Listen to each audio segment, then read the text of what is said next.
Siempre fuiste la responsable. Mi madre lo dijo de la forma en que se dice algo que suena como un cumplido pero cae como un veredicto.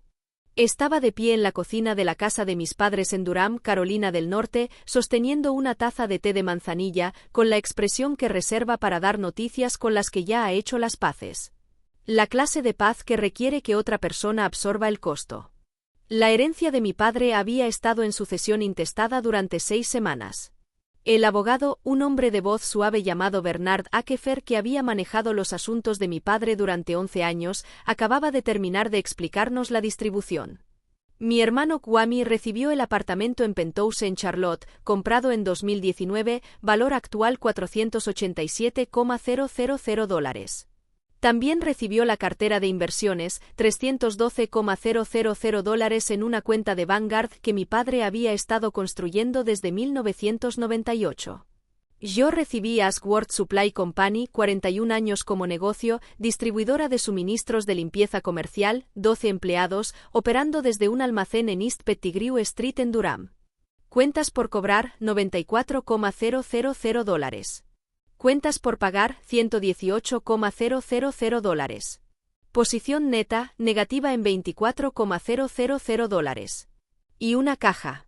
Una caja marrón de banquero sellada con cinta de embalar que se había vuelto amarilla en los bordes, etiquetada con la letra de mi padre, Nadia, documentos. Tu padre siempre dijo que sabrías qué hacer con ella, me dijo Bernard Akefer en voz baja mientras Kwame tomaba una foto de los papeles de su herencia para enviársela a su asiento. Miré la caja. La levanté. Apenas pesaba nada. El almacén en East Pettigrew Street olía a cítrico industrial y cartón viejo. Ese es el olor de Ashworth Supply Company, 37 líneas de productos de limpieza, un muelle de carga que necesitaba un nuevo sello hidráulico y 41 años de la vida de mi padre comprimidos en 8,400 pies cuadrados de bienes raíces comerciales en Durham, Carolina del Norte. Me quedé en la puerta un jueves por la mañana a finales de marzo, con la caja bajo el brazo, e intenté sentir algo más que el agotamiento específico de ser la persona en quien confían para cargar un peso que nadie más quería. Mi nombre es Nadia Ashworth. Tengo 34 años. Soy abogada especializada en contratos de transacciones comerciales en Reeves and Dunmore en Raleigh, que está a 26 millas del almacén donde ahora aparentemente era dueña de un negocio en dificultades. Mi hermano Kwame tiene 31 años. Vive en Charlotte. Trabaja en bienes raíces, no como agente, sino como alguien que conoce agentes, distinción que él considera menos importante de lo que yo considero. Es encantador de la forma en que ciertos hombres son encantadores, sin esfuerzo, costosamente, de maneras por las que otras personas terminan pagando. Mi padre, Leonard Ashworth, sabía exactamente quiénes eran sus 2 hijos. He estado dándole vueltas a ese hecho durante meses como una piedra que sigues encontrando en tu bolsillo. Él lo sabía. Y aún así me dejó la caja a mí. Antes de contarte qué encontré dentro de ella, ¿alguna vez te han dado algo por parte de un padre que parecía una carga pero se sentía solo un poco como un mensaje? Déjalo en los comentarios. Estoy leyendo cada uno de ellos. Mi padre fundó Ashworth Supply Company en 1983 con un préstamo de $4,000 de su madre y una Chevy van usada que él mismo condujo durante los primeros 6 años. Para el 2001, tenía 14 empleados y un contrato regional con 3 sistemas hospitalarios en el Research Triangle. Para el 2015, la competencia de distribuidores nacionales había reducido sus márgenes tan significativamente que había comenzado silenciosamente a reestructurar, consolidando líneas de productos, renegociando términos con proveedores, haciendo el trabajo lento y poco glamuroso de mantener algo vivo. Nunca nos dijo que estaba luchando. No directamente. Mi madre lo sabía. Ella siempre lo supo, y había desarrollado a lo largo de 4 décadas un talento refinado para no decir la cosa que la obligaría a tomar una posición. Kwame no preguntó. Visitaba en Navidad, felicitaba el almacén, le preguntó una vez a mi padre si había considerado vender y pivotar a algo más escalable, y luego regresaba a Charlotte. Yo visitaba cada 6 semanas. Ayudaba con los contratos cuando mi padre me lo pedía. Sabía que las cuentas estaban apretadas. No sabía sobre la caja. La luz fluorescente de la oficina trasera zumbaba en una frecuencia que se sentía deliberada. Me senté en la silla de mi padre, cuero gastado, agrietado a lo largo del reposabrazos izquierdo, y abrí la caja a las 9:47 de la mañana ese jueves de marzo. Declaraciones de impuestos que se remontaban a 11 años atrás, contratos con proveedores, una carpeta de documentos de seguros, estados de cuenta bancarios agrupados por año con bandas elásticas que habían comenzado a fosilizarse. Y en el fondo, en un sobremanila sellado con un broche metálico, los documentos originales del fideicomiso. No el resumen que Bernard Dakefer nos había explicado en la sucesión, sino los originales. El instrumento completo ejecutado en 2019 con todas las enmiendas. Soy abogada de contratos. He estado leyendo documentos de fideicomisos desde mi segundo año de Derecho. Sé qué aspecto tiene el lenguaje estándar y sé qué aspecto tiene el lenguaje intencional, y sé la diferencia entre una cláusula que está ahí porque la plantilla lo requiere y una cláusula que está ahí porque alguien la puso a propósito. La enmienda 3, fechada el 14 de septiembre de 2021, estaba ahí a propósito. Era una cláusula de participación en los ingresos. Específicamente, en el caso de que el negocio distribuido al beneficiario secundario, yo, generara ingresos brutos superiores a $1,20 millones en cualquier periodo de 12 meses dentro de los 5 años posteriores a la ejecución del fideicomiso, el activo residencial principal de la herencia activaría una revaluación obligatoria y posible redistribución para igualar la diferencia de herencia. En lenguaje claro, si yo hacía que el negocio repuntara, el penthouse volvía a la mesa. Mi padre había escrito una puerta trampa en el fideicomiso. No contra mí, sino para mí.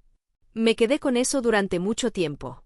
Aquí es donde necesito ser honesta contigo porque podría contar esta historia como una línea limpia, descubrimiento, acción, victoria, y sería satisfactoria, y sería una mentira. La verdad es que me senté en esa silla de cuero agrietada en la oficina trasera de mi padre durante 1 hora y 40 minutos y no me moví. Pensé en Kwame, no con enojo, sino con algo más complicado y más honesto, una especie de duelo por la versión de mi hermano que había querido que fuera. No somos enemigos. Nunca fuimos enemigos. Somos 2 personas criadas en la misma casa por los mismos padres, y en algún punto del camino a uno de nosotros nos enseñaron que el esfuerzo era opcional, y al otro nos enseñaron que el esfuerzo era identidad, y ninguno de los 2 eligió nuestra lección. Pensé en mi madre que había sonreído en la oficina de Bernard Dakefer con esa alegría practicada y dijo, siempre fuiste la responsable, y lo dijo como una razón, no como una disculpa. Pensé en mi padre, en el hecho de que había pasado 2 años después de 2019 viendo cómo el negocio declinaba, viendo a Kwame visitar en Navidad y preguntar sobre escalabilidad, viéndome aparecer cada 6 semanas y arreglar cosas en silencio, y había tomado una decisión. La había puesto por escrito. La había sellado en un sobremanila y la había puesto en una caja con mi nombre. Pensé, ¿y si no puedo hacerlo? ¿Y si el negocio está demasiado lejos, los márgenes demasiado delgados, el mercado demasiado hostil? ¿Y si paso los próximos 3 años vertiendo mis ahorros, mi tiempo y los 41 años de trabajo de mi padre en un almacén en East Pettigrew Street y aún así falla? ¿Y si él se equivocó conmigo? Me quedé con esa pregunta durante 1 hora y 40 minutos. Luego tomé la enmienda. La leí de nuevo. Abrí mi laptop. Tenía que trabajar. Si alguna vez has visto a alguien que amas recibir menos de lo que merecía y no dijiste nada, ya sabes que era lo que mi madre cargaba. No te estoy pidiendo que lo excuses. Te estoy pidiendo que lo entiendas porque entenderlo es lo que me permitió dejar de esperar a que ella reconociera lo que había pasado. La subtrama comienza aquí, y es la razón por la que todo lo demás fue posible. Entre los contratos con proveedores en la caja había un archivo etiquetado Kessler Industrial, 2018 presente. Kessler Industrial era el proveedor más grande de Ashworth Supply Company, 40% del volumen de productos, $340,000 en compras anuales. El contrato se había renovado automáticamente cada 2 años en términos que habían sido generosos en 2018 y desde entonces se habían vuelto silenciosamente predatorios mientras Kessler actualizaba sus acuerdos estándar sin renegociar cuentas heredadas. Reconocí la estructura del contrato de inmediato. Reeve St. Dunmore había representado a 3 clientes en disputas con proveedores que usaban lenguaje estándar casi idéntico. La cláusula de renovación automática en la sección 8C tenía una ventana de exclusión voluntaria de 60 días que se reiniciaba anualmente, una ventana que mi padre nunca había ejercido, no porque se la hubiera perdido, sino porque el representante de cuenta de Kessler, un hombre llamado Todd Birch que había sido el contacto de mi padre durante 9 años, había fallado consistentemente en enviar el aviso previo requerido que activaba el derecho de exclusión. Kessler había estado en incumplimiento técnico de sus propios requisitos de notificación durante 4 ciclos de renovación consecutivos, lo que significaba que los 4 eran anulables, lo que significaba que yo podía renegociar desde cero. Llamé a Todd Birch un lunes por la mañana de abril. Me identifiqué como la nueva dueña de Ashworth Supply Company y la abogada registrada de la cuenta. Le dije que había completado una auditoría de contratos. Le dije lo que había encontrado. Hubo una larga pausa. Tendríamos que incluir a nuestro equipo legal, dijo Todd. Por supuesto, dije yo. Diles que las renovaciones anulables se remontan a 2019. Diles que tengo los registros de notificaciones, y diles que tengo 2 cotizaciones de proveedores competidores sobre mi escritorio que estoy preparada para ejecutar esta semana si no podemos llegar a un acuerdo revisado para el viernes. Las cotizaciones competidoras eran reales. Había pasado una tarde de martes consiguiéndolas. El equipo legal de Kessler llamó el miércoles por la mañana. El acuerdo revisado, requisitos de margen reducidos, precios actualizados, una genuina ventana de exclusión voluntaria de 30 días de aquí en adelante, se ejecutó un viernes de abril. Reducción anual de costos, $67,000. Esa fue la base. No le conté a Kwame sobre la enmienda 3. No inmediatamente. Contraté a una gerente de operaciones, una mujer llamada Sandra Peoples que había pasado 12 años dirigiendo logística de distribución para una empresa regional de servicio de alimentos y que en su primera semana identificó 3 ineficiencias de rutas que le costaban al negocio $2,200 al mes en combustible y horas extras de conductores. Traje a un contador llamado Francis Addo que había hecho contabilidad para pequeños fabricantes en el área de Durham Chapel Hill durante 20 años y que miró el libro mayor de cuentas por cobrar de Ashworth Supply y me dijo que 17 de las facturas pendientes eran cobrables con una carta y una llamada telefónica. 14 de ellas pagaron dentro de 30 días. $61,000. Renegocié el arrendamiento del almacén. El administrador de la propiedad, un hombre llamado Gil Restrepo que había conocido a mi padre desde 2004, me dio una renovación de 3 años a una tarifa que reflejaba el mercado actual en lugar de la tarifa de 2019 con aumentos anuales. Eso ahorró $18,500 al año. No dormí mucho esa primavera. La oficina de Raleigh estaba a 26 millas y facturaba horas allí el 40% del tiempo y pasaba el otro 60% en la silla de cuero agrietada de mi padre aprendiendo la diferencia entre lo que sabía abstractamente sobre negocios y lo que sabía en mi cuerpo. Para julio, el saldo de cuentas por pagar había bajado de $118,000 a $41,000. Para septiembre, los ingresos de los últimos 12 meses eran $890,000. Para el siguiente febrero, 11 meses después de abrir la caja, los ingresos de los últimos 12 meses eran $1,31 millones. Llamé a Bernard Akefer un martes. La enmienda 3 se ha activado, dije. Mi madre me llamó 3 días después de que Bernard Akefer enviara el aviso de revaluación a la herencia.